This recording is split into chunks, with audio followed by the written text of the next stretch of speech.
Welcome to the Tenzo inventory module. You can access it by clicking on inventory in the left side hand menu, and we can start an inventory by location. Here on the snapshot view, you'll see the totals for the date range you've selected, whilst in the trend view, you'll be able to see it graphically or in a table by hitting switch to chart and switch to table.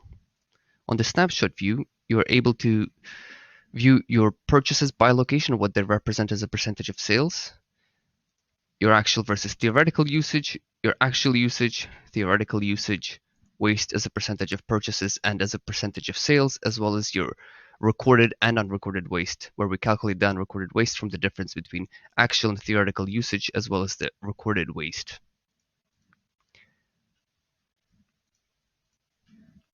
For viewing your actual usage, you want to make sure you're selecting a date range that matches your stock count periods in your inventory system.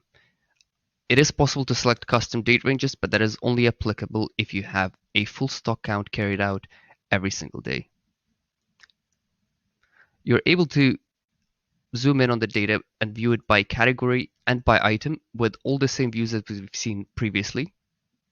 And you could do it by trends as well as have the ability to filter it by location. So if you wanted to look at the Bristol location by day for all your purchases, you'll see them here.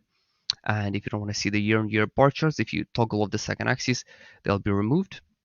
Likewise, if you'd rather view it in a table and you want to see the day with the highest purchases for this date range, you could sort them using the sorting buttons at the top of the table. For viewing inventory by vendor, you're limited to only seeing purchases, waste as a percentage of purchases, and waste as a percentage of sales, as stock counts are not recorded by vendor.